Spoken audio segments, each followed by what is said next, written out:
What if, in the far reaches of the galaxy, beyond the mapped sectors of the United Federation of Planets, beyond even the most distant explorations of Starfleet, something ancient awakens, something that did not belong to science, logic, or technology at all. A ripple tore through space, not a warp signature, not a subspace disturbance, something older, something mystical. Across the bridge of the Starship Enterprise, sensors began screaming warnings no computer could interpret.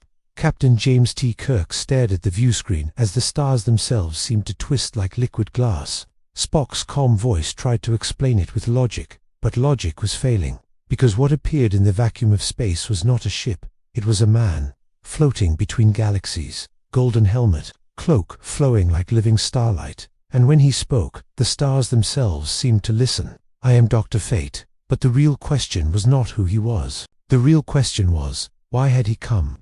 Because somewhere in the universe, something had begun to move, something powerful enough to summon a cosmic sorcerer into a galaxy ruled entirely by science. And whatever it was already watching the Federation.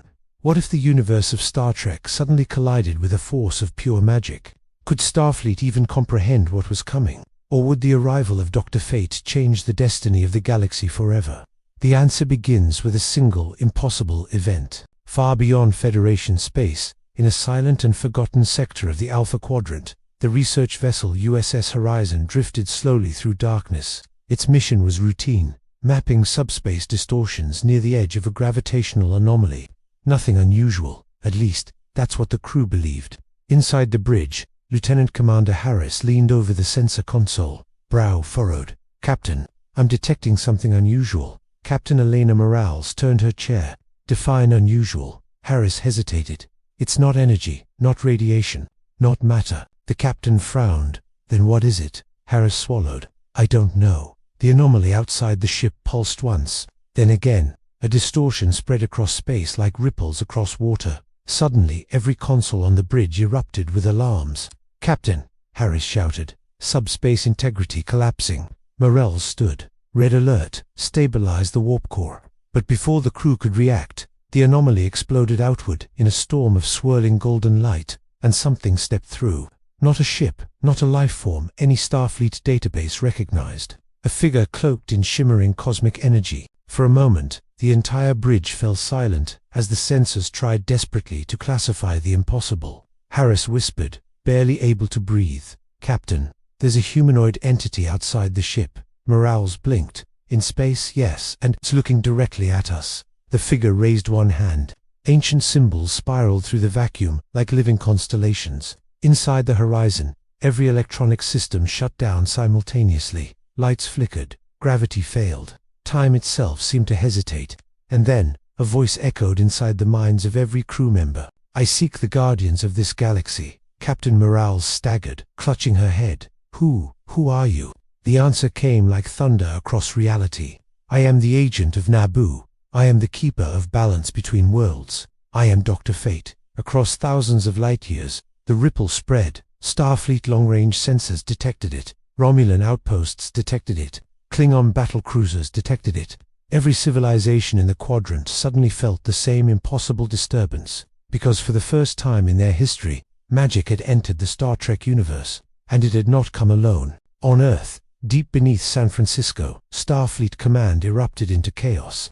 Admirals gathered around holographic displays, showing a massive wave of unknown energy spreading through subspace. Admiral Nagura turned to the science officers. "Explain this." The answer came quietly. "We can't." Even Spock, observing the data aboard the Enterprise, could not form a logical explanation.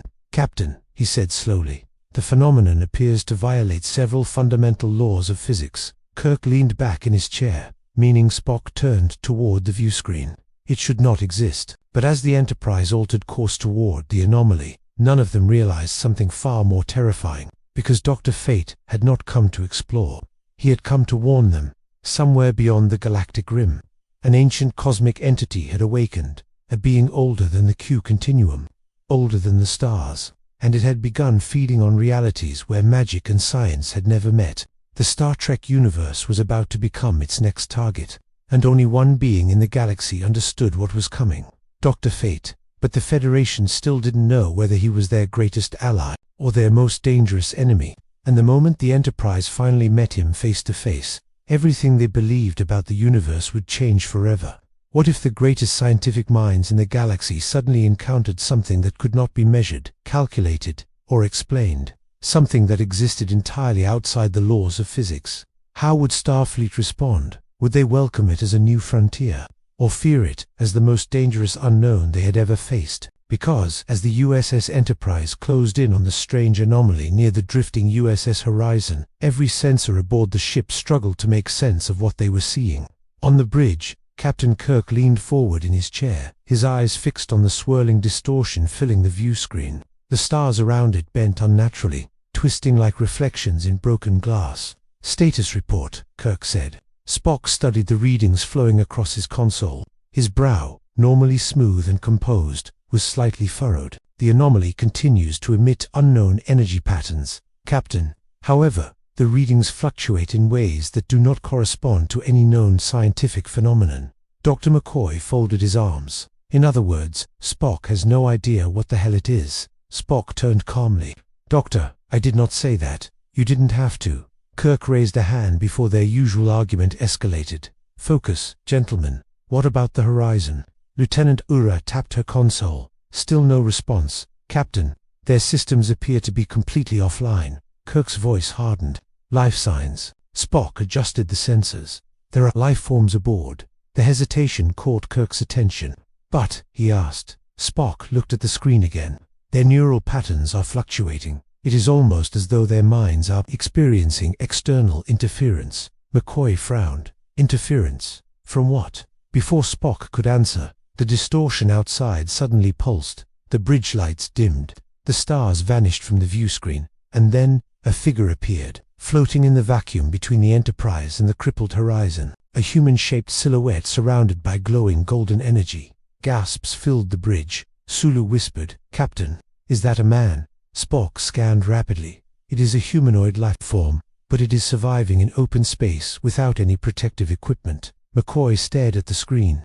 "That's impossible." But the impossible had already happened. The figure slowly turned toward the Enterprise. His cloak moved as if carried by cosmic winds that did not exist. His helmet gleamed like molten gold beneath distant starlight. Then he raised one hand. Instantly, every console on the bridge flickered. Uhura grabbed her headset. "Captain, something is entering our communication systems." Kirk leaned forward. On screen, but the voice did not come through the speakers. It came from everywhere, inside the ship, inside their minds. A calm, ancient voice echoed through the bridge. "You travel the stars with courage, yet you remain blind to the deeper forces that shape reality." McCoy grabbed the armrest of his chair. "Did anyone else hear that?" Spock's eyes narrowed slightly. "Yes. Dr. DeVoice appears to be bypassing all known communication systems and directly interacting with our neural pathways." Kirk stood slowly. "Identify yourself." For a moment, the figure outside said nothing. Then the golden energy surrounding him intensified. Ancient rune symbols, older than any civilizations, spiraled across space like glowing constellations. "I am Dr. Fate," the voice replied, "bearer of the helm of Nabu, guardian of cosmic balance." The bridge fell silent. Spock's fingers moved quickly across his console. "Captain, Starfleet databases contain no record of any being matching this description." McCoy scoffed. "No kidding." Kirk stepped closer to the screen. "Dr. Fate, you disabled a Federation vessel and invaded our ship's systems. That's not exactly the way to introduce yourself." The figure outside tilted his head slightly. "Your technology was not disabled as an act of hostility. It was necessary." "Necessary for what?" Kirk demanded. The answer came slowly. "To protect your minds." Before anyone could react, the stars behind Dr. Fate suddenly flickered. Something massive moved in the darkness beyond the anomaly. Not a ship, not a creature, something far larger.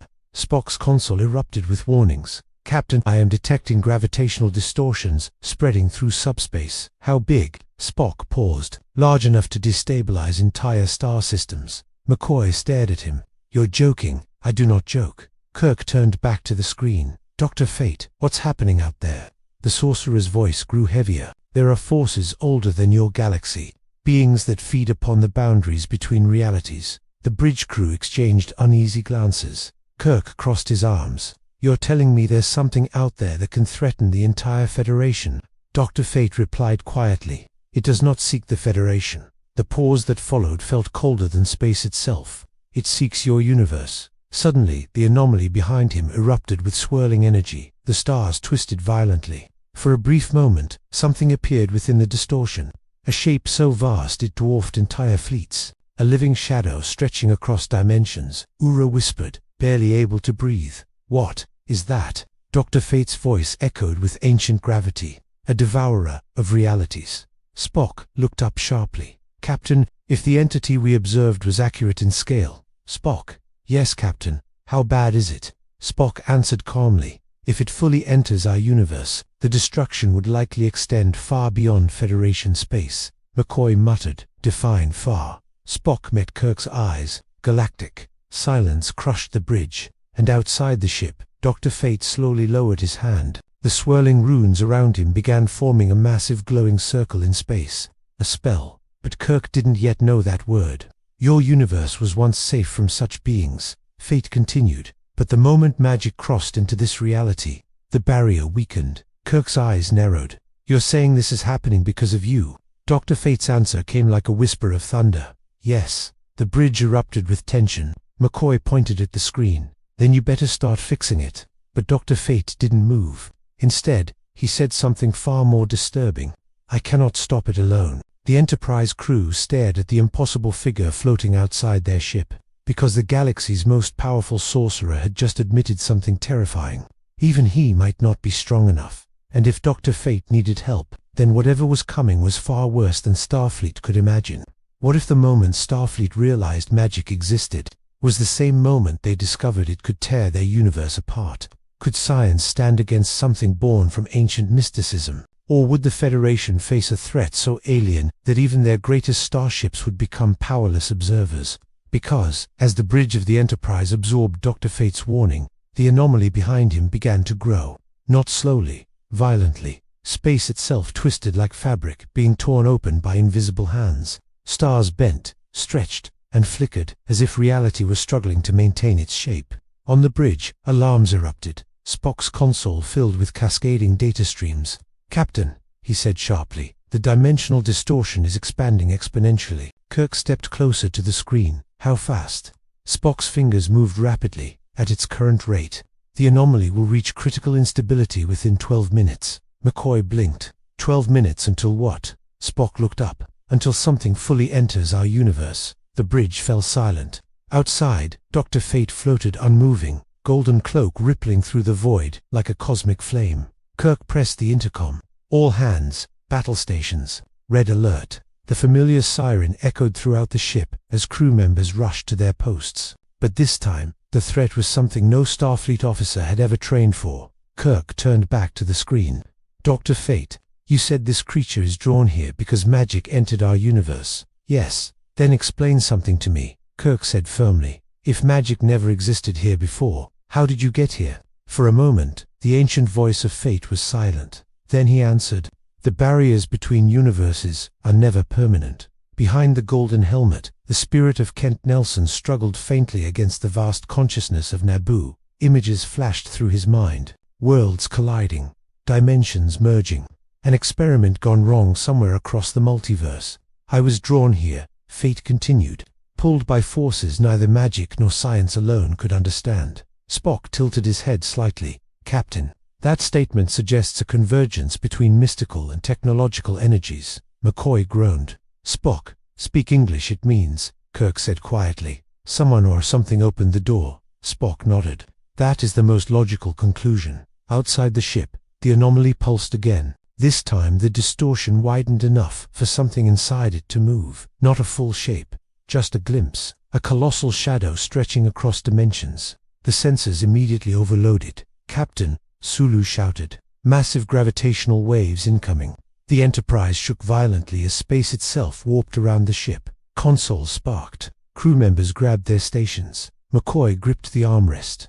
"Jim, that thing hasn't even come through yet, and it's already tearing us apart." Kirk steadied himself. "Dr. Fate," he said toward the screen, "you said you can't stop it alone. So what exactly do you need from us?" The golden figure raised both hands. Ancient symbols spiraled outward again, glowing brighter than stars. "You must understand something." "Captain Kirk," Fate said slowly, This universe is governed by laws. You understand physics, matter, energy. Spock nodded. That is correct. But magic, Fate continued, is not bound by those laws. The swirling runes formed massive glowing circles around the anomaly. A barrier, a spell. The entity approaching your galaxy feeds on the space between realities. Fate said. Your universe was invisible to it, because your dimension lacked mystical resonance. McCoy frowned. And now it can sense you. The bridge grew cold. Spock studied the readings again. Captain, the anomaly appears to be stabilizing temporarily. Kirk looked up. Because of him? Yes. Outside, Dr. Fate's spell burned like a second sun. The distortion slowed, but the shadow inside continued growing larger. Even the ancient sorcerer was struggling. Spock's voice dropped. Captain, energy output from Dr. Fate is reaching levels comparable to a supernova. McCoy stared. You're telling me that man is holding back that thing by himself? Yes. Kirk crossed his arms. How long can he keep it contained? Spock paused. Based on the increasing strain, approximately 6 minutes. The bridge erupted with worried voices. 6 minutes. 6 minutes before something capable of destroying galaxies fully emerged. Kirk stepped closer to the screen again. Dr. Fate, he said firmly, if you're asking for Starfleet's help, then tell us what we can do. For the first time, the golden helmet turned fully toward the Enterprise. You must do what your civilization does best. Kirk waited, explored the unknown. That answer did not help. McCoy threw up his hands. That's not exactly helpful advice. But Spock suddenly spoke. Captain, I believe I understand. Kirk turned. You do? Spock nodded slowly.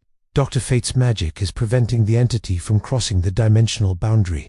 However, the creature's presence is still destabilizing our universe. Kirk followed his logic. So we need to push it back. Not push, Spock corrected. Seal. Everyone on the bridge turned toward him. Spock continued calmly. If we combine the Enterprise's warp field with Dr. Fate's mystical barrier, we may be able to reinforce the dimensional boundary. McCoy blinked. You want to use warp engines to assist a magic spell? Spock tilted his head. Yes, McCoy sighed. I'm going to pretend that makes sense. Kirk looked back at the golden saucer outside. Dr. Fate, would that work? For a moment, Fate said nothing. Then he answered, yes. Kirk smiled slightly. All right then. He turned to the crew. Let's save the galaxy. But as the Enterprise began preparing the most unusual maneuver in Starfleet history, something inside the anomaly suddenly moved. A massive eye opened within the shadow, and for the first time, the Devourer of Realities looked directly at the Enterprise. Dr. Fate felt it instantly. The creature had become aware of them, and when it spoke, its voice did not echo through space. It echoed through existence itself. I see you, Sorcerer. The golden runes around Fate flickered violently. Your universe will fall like the others. The anomaly surged. The barrier began to crack. And suddenly, 6 minutes felt like far too much time. What if the moment Starfleet tried to save the galaxy, they accidentally made the enemy stronger? Could science and magic truly work together? Or would their collision create something far worse than the Devourer itself? Because as the Enterprise prepared the most dangerous maneuver in its history, the thing inside the anomaly was no longer simply watching, it was learning. On the bridge, Captain Kirk stood behind Sulu's chair, gripping the railing as the stars outside twisted into chaotic spirals. The ship trembled as gravitational waves rippled through the sector. Status, Kirk demanded. Spock examined the streams of impossible data pouring across his console.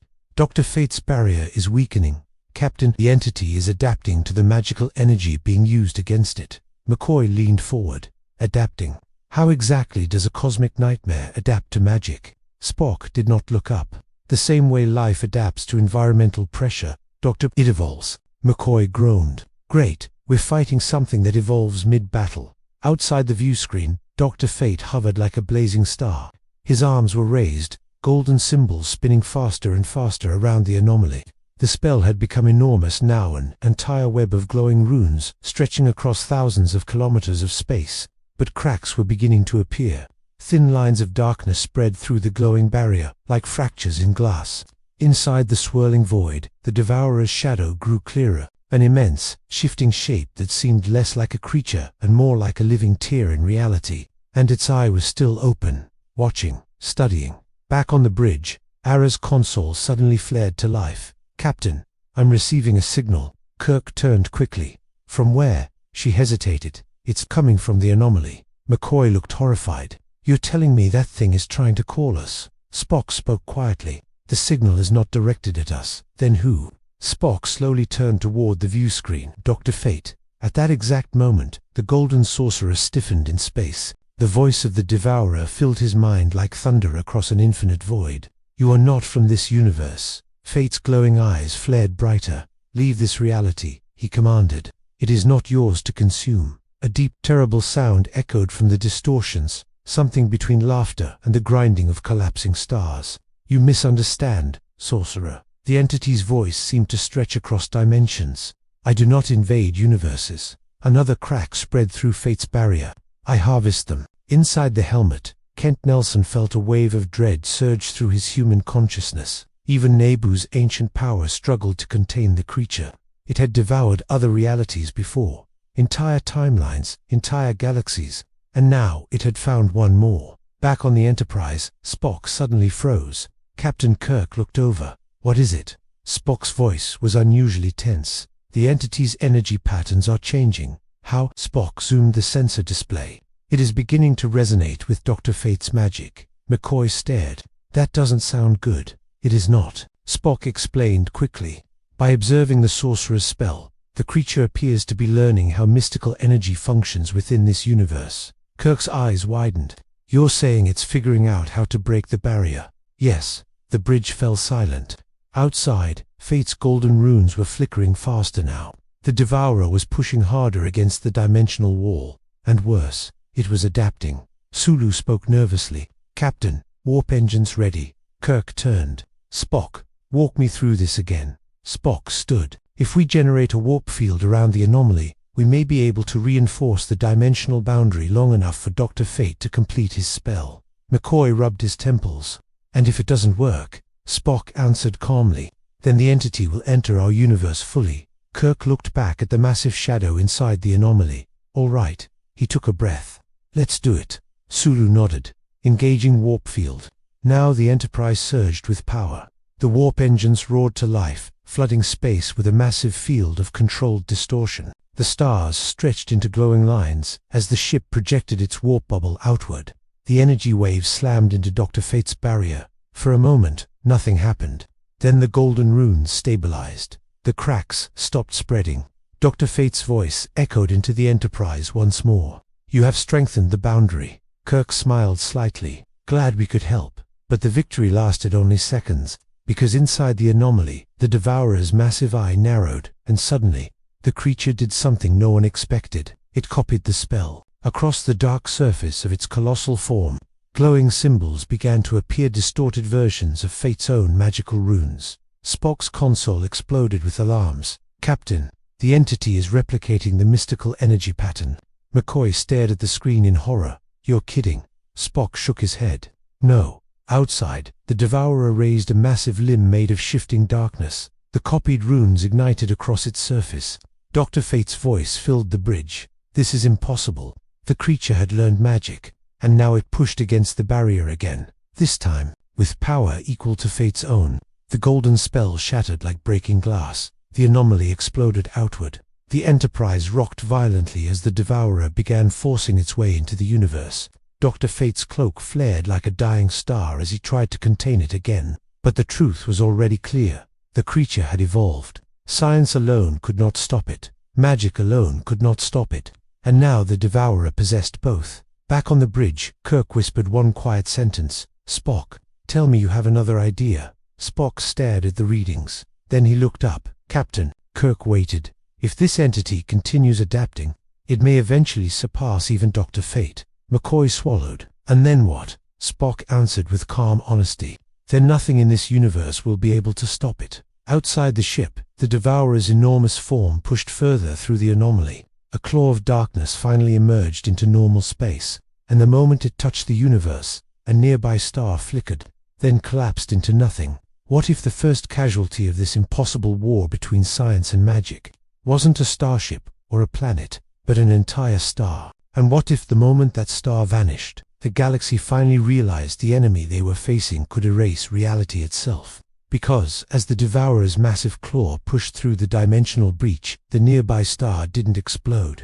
It didn't collapse into a black hole. It simply disappeared. 1 second it burned with billions of years of fusion and light. The next second it was gone. Not destroyed, consumed. On the bridge of the Enterprise, every sensor screamed in protest. Spock's console flooded with data that made no sense. "Captain," he said quietly, "stellar mass has dropped to 0. McCoy blinked. 0, yes. Kirk stared at the empty darkness where the star had once been. "You're telling me that thing just ate a sun?" Spock did not answer immediately. Instead, he zoomed the sensor readings further. "Correction, Captain." Kirk looked over. "It did not merely consume the star's energy." Spock's voice grew colder. "The star itself has been erased from the timeline." A chill spread across the bridge. McCoy whispered, "You mean it never existed?" Spock nodded slowly. "That appears to be the case." Outside the viewscreen, the Devourer's massive claw flexed as it continued forcing its way into the universe. Reality itself warped around it. Stars bent toward the creature like light falling into a gravitational abyss. But this was not gravity. It was something worse. Dr. Fate hovered before the breach, golden aura blazing brighter than ever before. But even his ancient magic trembled against the expanding void. Inside the helmet, the voice of Nabu spoke with grave urgency. "This being is older than the cosmic order of your universe." Kent Nelson struggled to focus. "Then how do we stop it?" Nabu's answer came slowly. "We may not." Back on the Enterprise, Kirk clenched his fists. "Dr. Fate," he said, toward the screen. "You said you were the guardian of cosmic balance." "Yes." "Then start guarding." Fate turned slightly toward the ship. "I am." Golden energy exploded outward from his body. The runes surrounding the anomaly expanded again, larger, brighter, stronger. But the Devourer was still pushing forward, because now it understood the magic. Inside its shifting darkness, distorted copies of Fate's runes glowed like corrupted constellations. Spock watched the readings closely. "Captain, the entity is now generating mystical energy fields, equivalent to Dr. Fate's own." McCoy groaned. "So now we're fighting an evil wizard the size of a galaxy." "Essentially," Spock said. Kirk turned sharply. "There has to be something it can't adapt to." Spock thought carefully. Then his eyes narrowed slightly. "Captain, there may be." Kirk stepped closer. "Talk." Spock gestured toward the sensor display. "The creature has demonstrated the ability to replicate both magical and technological energies." McCoy folded his arms. "Yeah, we noticed. But," Spock continued, "its adaptation process requires observation and analysis." Kirk's eyes lit with understanding. "You mean it has to study the energy before copying it?" "Precisely." Kirk smiled faintly. "Then maybe we stop showing it the same tricks." Outside the ship, Dr. Fate continued pouring immense power into the dimensional barrier. But the Devourer was beginning to overpower him. The breach widened further. A massive portion of the creature's body now extended into the universe, and wherever its shadow passed, stars dimmed. Space trembled. On the bridge, Spock spoke again. "Captain, if we introduce an energy phenomenon completely unfamiliar to the entity, it may be unable to adapt quickly enough." McCoy raised an eyebrow. "And what exactly would that be?" Spock looked at Kirk. "The one force in this universe that neither science nor magic fully controls." Kirk's expression hardened.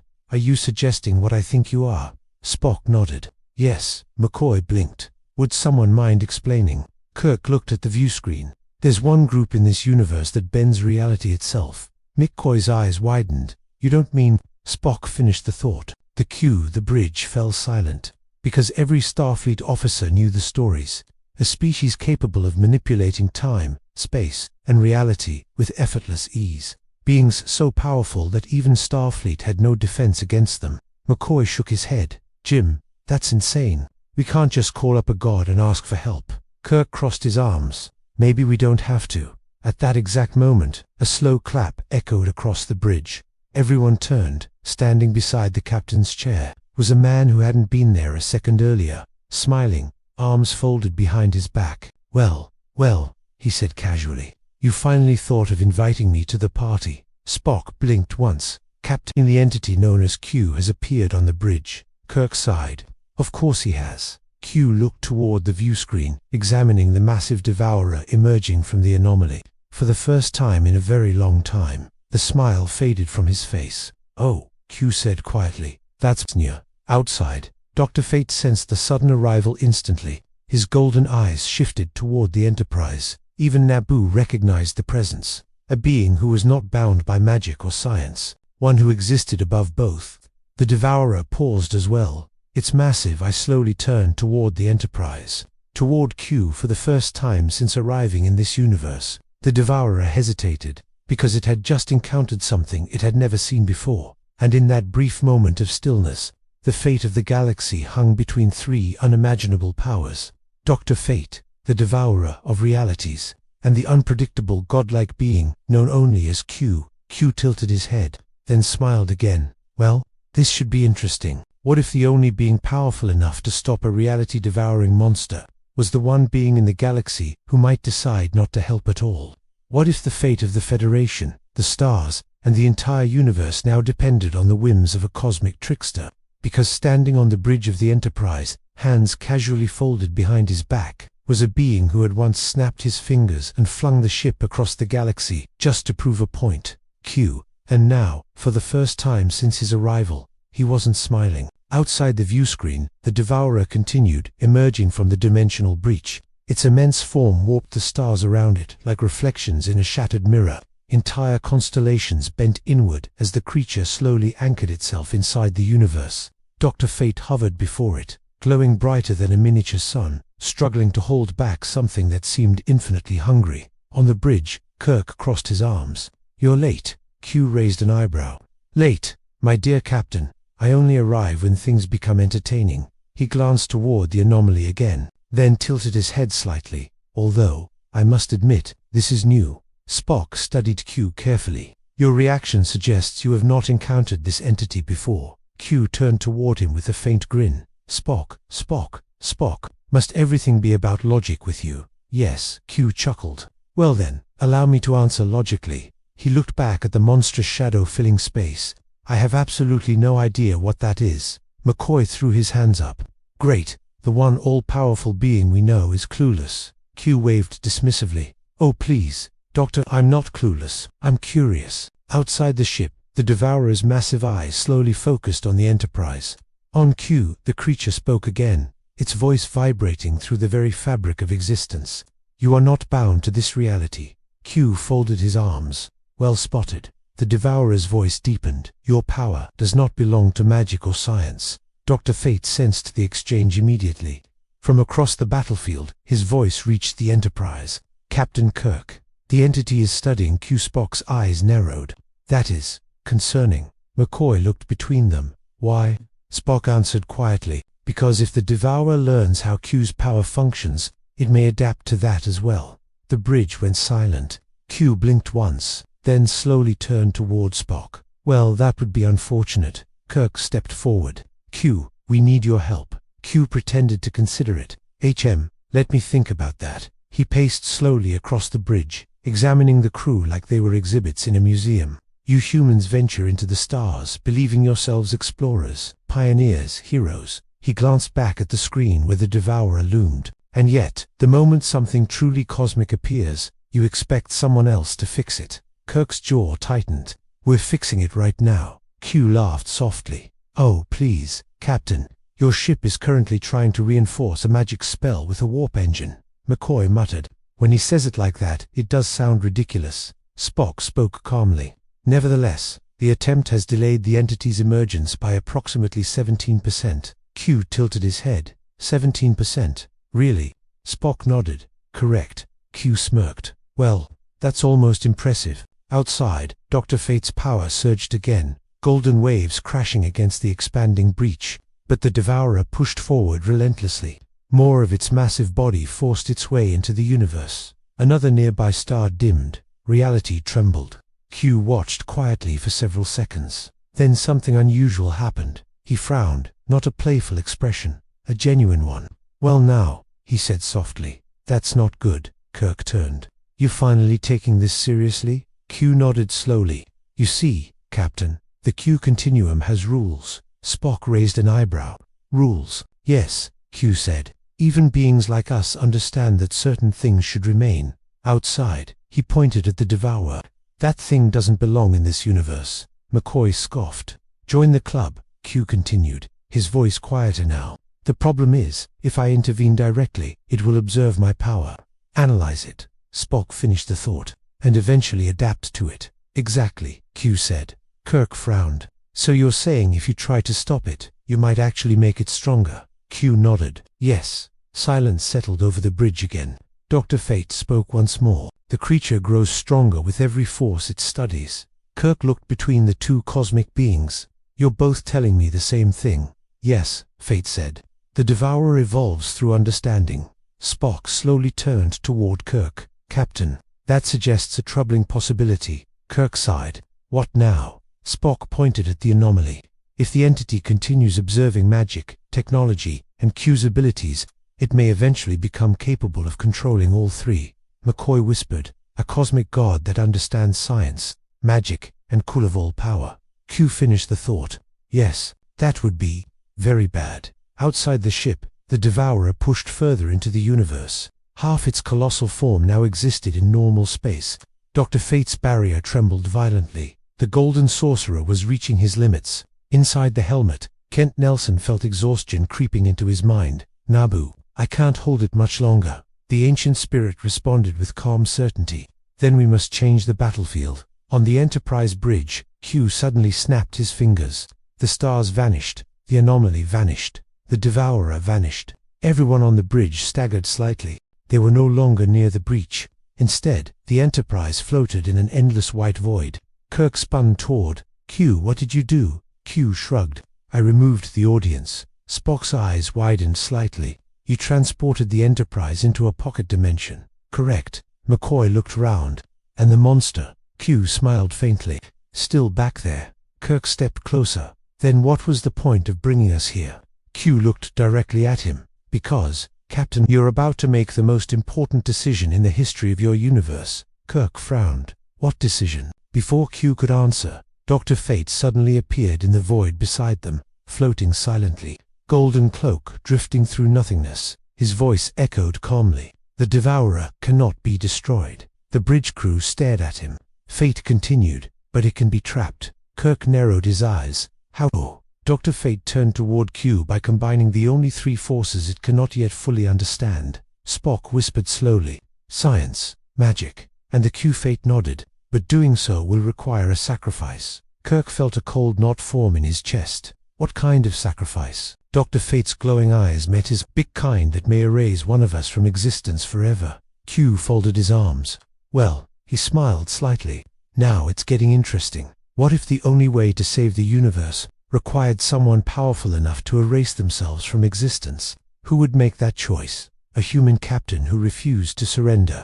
An ancient sorcerer sworn to cosmic balance? Or a godlike being who had spent eternity treating reality like a game? Because in the endless white void Q had created, the fate of an entire universe now rested on a single impossible plan. The bridge of the Enterprise had become silent, not with confusion, but with the heavy realization that whatever came next, someone might not survive it. Dr. Fate hovered at the center of the void, golden energy flickering softly around him. The helm of Nabu gleamed like a small star, casting ancient light across the crew. Captain Kirk stepped forward slowly. You said the Devourer can't be destroyed. Dr. Fate nodded.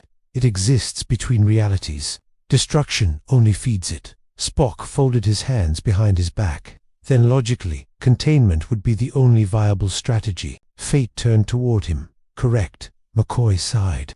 And I'm guessing that's where the sacrifice part comes in. Dr. Fate raised one glowing hand.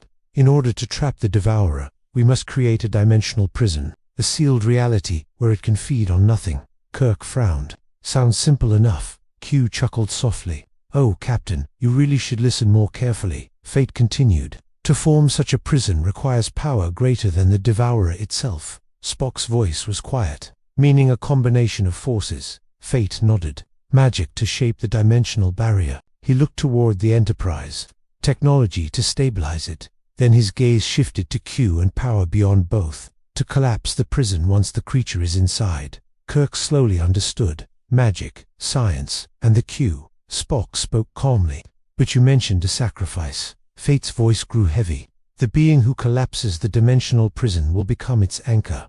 McCoy blinked. Anchor, Spock explained quietly. The prison would require a permanent stabilizing presence. Kirk's eyes widened slightly. You mean whoever seals it gets trapped with the Devourer? Dr. Fate nodded once. Yes. Silence spread across the void. The implication settled over everyone. Someone would have to imprison themselves alongside the Devourer for eternity. Q tilted his head thoughtfully. Well, that's awkward. McCoy turned toward him. Don't tell me you're considering it. Q shrugged. Oh please. Dr. Eternity, with a reality-eating monster, doesn't exactly sound appealing. Kirk crossed his arms. Then we find another way. Spock spoke gently. Captain, there may not be one. Kirk looked toward Dr. Fate. What about you? Fate's cloak drifted slowly through the white void. I am bound to maintain balance across realities. If I disappear, countless universes would fall into chaos, McCoy muttered. Convenient. Fate did not respond. Instead, he looked toward the Enterprise. The plan requires 3 forces working simultaneously. Spock's eyes narrowed slightly. And if one fails, the prison collapses. McCoy rubbed his face. And the monster eats the galaxy. Q raised a finger. Technically, several galaxies. Kirk ignored him. How long do we have? At that exact moment, the empty white void flickered. The distant stars reappeared for a brief second. Everyone saw it. The Devourer had fully emerged. Its massive form stretched across the sector like a living storm of darkness. Dr. Fate spoke urgently. The creature is stabilizing in this universe. Once it finishes adapting to the laws of this reality, it will begin feeding. Spock calculated quickly. Estimated time. Fate answered. 30 minutes. The crew exchanged tense looks. 30 minutes before entire star systems began vanishing. Q slowly walked around the bridge. Well, this is certainly dramatic. Kirk turned sharply. Q, stop playing around. Q stopped walking. Then, surprisingly, his expression softened slightly. You humans are fascinating. McCoy frowned.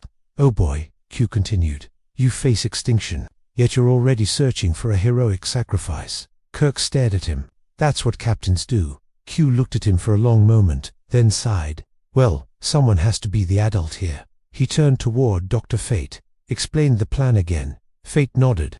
Your power will collapse the dimensional prison once the Devourer is inside, and that traps me there. Yes. Q rubbed his chin thoughtfully. Forever. Yes. Spock spoke carefully. There may be another possibility. Everyone turned. Spock continued. If the prison exists outside normal space-time, the anchor might not experience time in a conventional sense. Q's eyebrow lifted. So technically, I wouldn't feel eternity. Correct. Q smirked. Well, that's slightly less terrible. Kirk stepped forward. You're seriously considering this? Q shrugged. Captain, if that creature devours this universe, it will eventually find the continuum. Spock nodded. A logical concern. Q sighed dramatically. Besides, someone has to clean up the mess your species accidentally created. McCoy pointed. Hey, we didn't summon the space demon. Dr. Fate spoke calmly. The Devourer was drawn here by the merging of universes. A rare cosmic event. Kirk frowned. Meaning this was inevitable. Yes. The void flickered again. The Devourer's roar echoed faintly across existence. Reality trembled. Time was running out. Q straightened his jacket. Well then, he turned toward Kirk. You get your heroic story after all. Kirk shook his head. No. Q smiled slightly. Too late, Captain. Dr. Fate raised his hands. The white void vanished. Suddenly the Enterprise was back near the anomaly. The Devourer loomed larger than ever before. Stars vanished around it like sparks in a storm. Fate's voice echoed across the bridge. Prepare yourselves. The final phase begins now. Golden magic erupted around the anomaly again.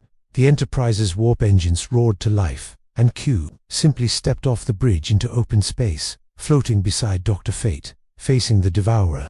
The 3 forces of the universe were about to collide, but none of them realized one terrifying truth. The Devourer had been watching the entire conversation, and it had already begun adapting to the plan. What if the final battle for the universe had already been lost, before it even began? What if the Devourer of Realities had already learned enough to break the trap designed to imprison it? Because as Captain Kirk and the crew of the Enterprise watched from the bridge, the impossible was unfolding outside their ship. Dr. Fate floated like a burning star before the monstrous entity. Golden magic spiraled around him in vast circles that stretched across thousands of kilometers of space. Ancient runes formed a cage of shimmering energy, each symbol older than civilizations, older than most galaxies. Beside him hovered Q, arms folded casually, as if he were watching a theatrical performance, rather than preparing to trap himself in a cosmic prison. And before them, the Devourer loomed, now fully emerged into the universe, its form stretched across the sector like a living shadow cast by reality itself. It's enormous. I burned with quiet intelligence, observing every movement, every surge of energy. On the bridge of the Enterprise, Spock spoke quietly. The creature is aware of the trap. Kirk stood rigid beside the captain's chair. Can it stop it? Spock hesitated. I do not know, McCoy muttered. That's not exactly comforting. Outside, Dr. Fate raised both arms. Golden light exploded outward, forming the first layer of the dimensional prison. The stars themselves bent as reality folded inward around the Devourer, shaping an enormous sphere of glowing cosmic geometry. Captain Kirk. Fate's voice echoed through the ship. Now. Kirk nodded sharply. Sulu. Warp field. Aye, Captain. The Enterprise surged with power. Its engines ignited, projecting a massive warp bubble outward that wrapped around Fate's spell. The combination of science and magic stabilized the forming prison. The glowing sphere began to close around the Devourer. For a moment, it worked. The entity struggled as the dimensional walls formed around it, but then its eye flared brighter. The Devourer had been watching, learning. Inside its vast shadow, twisted copies of Fate's runes ignited once again. Spock's console erupted with alarms. Captain, the entity is replicating the prison structure. Kirk's stomach dropped. You mean it's attempting to reverse the containment? Outside, the Devourer stretched its immense limbs against the forming barrier. Reality cracked. Dr. Fate's voice strained. It is adapting too quickly.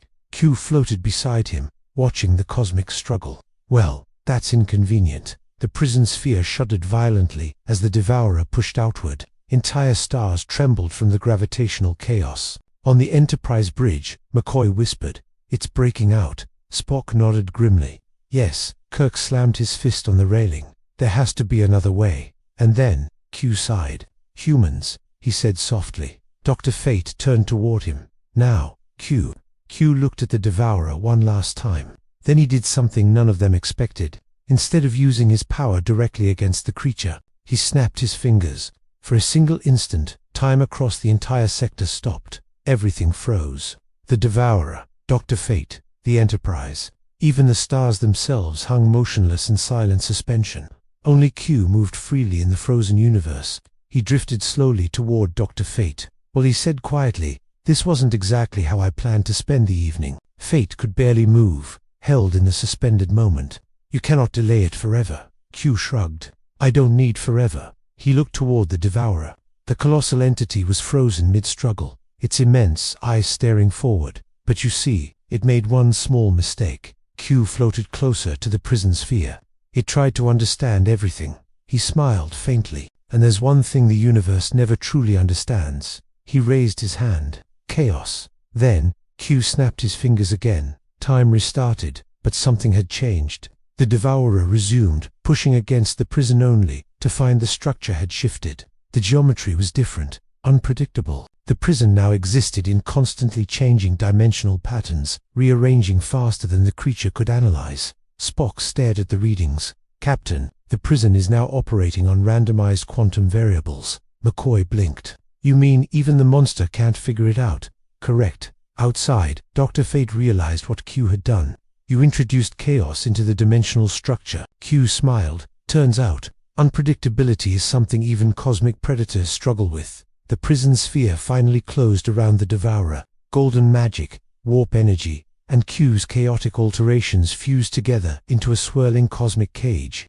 The creature roared as the sphere collapsed inward, but the moment of truth had arrived. Dr. Fate turned toward Q. The prison must now be sealed. Q nodded slowly. Well, here comes the unpleasant part. The Devourer thrashed violently as the dimensional walls compressed. Entire shockwaves rippled through space.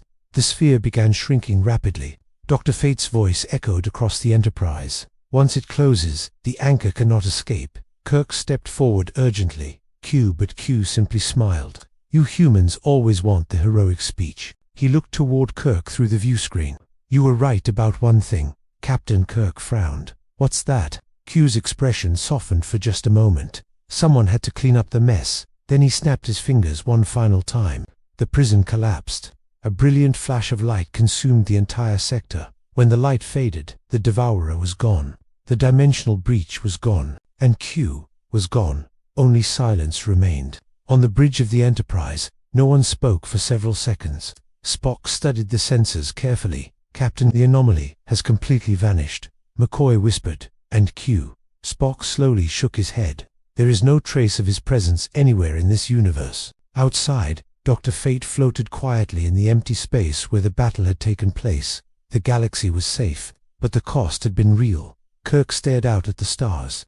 Did he really just save the universe? Spock clasped his hands behind his back. "It would appear so." McCoy sighed. "Don't worry." Kirk looked at him. "Why?" McCoy smirked slightly. "Knowing Q, he'll probably find some ridiculous way to escape that prison in a few billion years." Spock raised an eyebrow. "A logical possibility, far beyond their sensors, beyond space and time itself." Inside the chaotic dimensional prison, the Devourer struggled endlessly against shifting walls of magic, science, and impossible quantum chaos. And somewhere in the darkness, a familiar voice echoed. "Well," Q said calmly, "this is going to be a very long eternity." The universe remained safe, the stars continued shining, and the legend of the cosmic sorcerer who arrived in the Star Trek universe would forever be remembered, not just as a guardian of magic, but as the catalyst for a moment when science, magic, and chaos united to save an entire reality.